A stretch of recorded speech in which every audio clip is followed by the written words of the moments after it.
Good morning, Monkey Mischief Classroom to story time. Today's story is an important story because there's a lot that's been happening on the news that you may have seen that people are just being very violent and doing really inappropriate and mean things.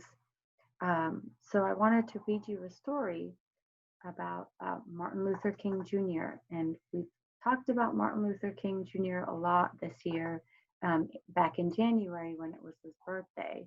But I thought this would be a nice refresher for us to remind ourselves what Martin Luther King really stood for. So at the end of this story, I want you to tell me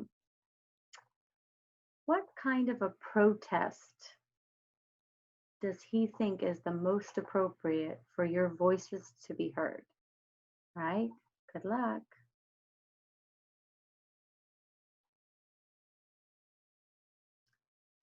Martin Luther King Jr. I was born in Atlanta. It was 1929. My family was black. Blacks had to follow unfair rules. I could not play with white children. Where and when were you born? So you're born in times where blacks and whites can be in the same school. I was smart.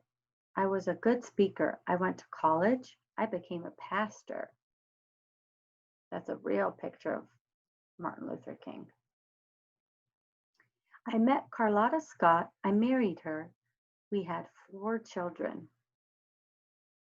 Whites and blacks still lived apart. We ate in different restaurants. We sat apart on businesses. Blacks were unhappy. So it's not very nice to say just because of the color of your skin, you can't eat with us, you can't sit with us, you have to be separate. And see how it was labeled, it said colored. So blacks could only be around places that were labeled. That's not nice.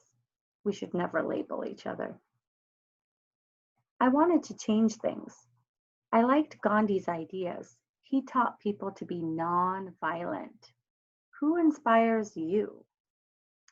So Gandhi's approach was you can do a protest, you can get your voice heard, but you can do it non-violently. That means no aggression, no hitting, no throwing, no kicking. You're using your words. I want you to think about who inspires you. I marched for my beliefs. I dreamed of freedom. I wanted to make America better. I wanted blacks and whites to be treated equally. Some people agreed with me. They wrote laws. Everyone must be treated the same. I was celebrated for my work.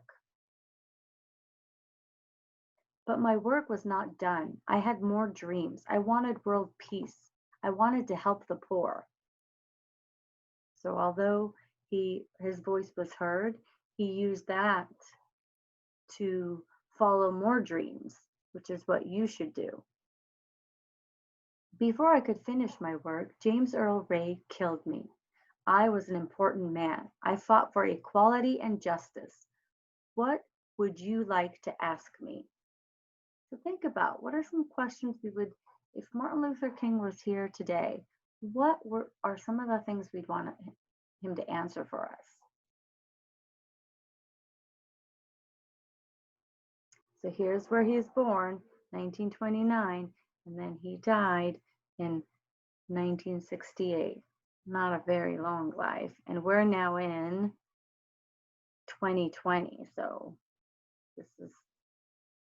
this book was written earlier than our times. The end. I want you to think about some of the vocabulary that was used in the story.